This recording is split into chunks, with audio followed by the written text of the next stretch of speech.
I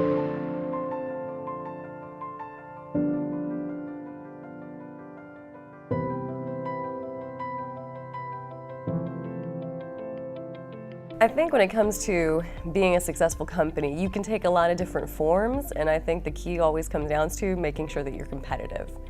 And I think that's been a big realization in the industry, of the past few years as we started worrying about the, sort of impending rush of supply coming, was that really what it all comes down to, and it's, pretty simple, is that you just have to be cost competitive. So whatever you choose to do, whether you're niche, whether you choose to take, sort of along an integrated chain, what part of the chain you decide to, specialize in or, fix yourself in, as long as you're cost competitive in whatever you're in, that's kind of key. And, I think that's really what Mozambique LNG made an effort to do, was make sure that the project's cost competitive, and then you don't have to worry about much else.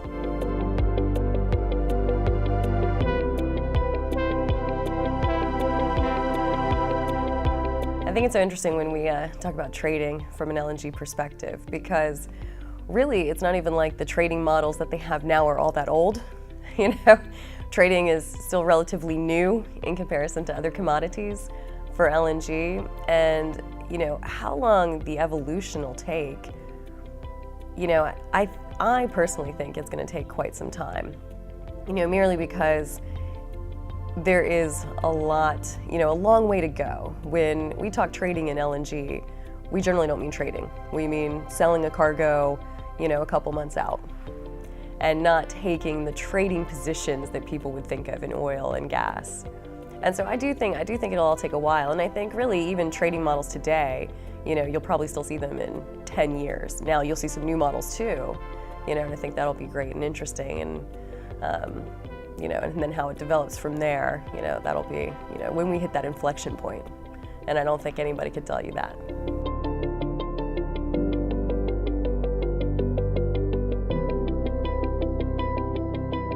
Regulations, they can play a role in the sense that they can definitely put the right incentives in place for people move into, a cleaner form of, energy. And, sometimes they can put rules instead of just incentives. But this is where, again, it comes down to LNG has to be cost competitive.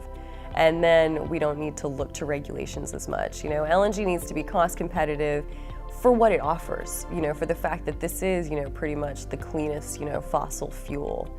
And so, does that mean that you have to be cost competitive with the dirtiest fossil fuel? Or does that mean you just have to be cost competitive for what you offer? And I think regardless of regulations, the industry still has to make sure that they're cost, competitive for the demand that's there.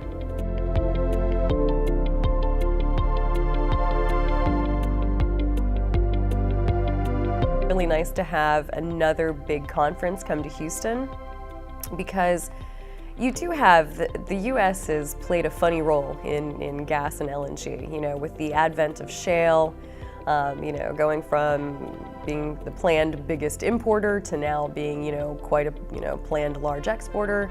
So, the U.S. has played a really interesting role in the gas market and LNG market. And then on top of that, Houston, many companies have offices here. And so I think, when you have a conference here, it allows for a lot of attendance for, companies and employees that don't normally maybe make it to other conferences. So I'm really looking forward to it. I think it'll be a good turnout.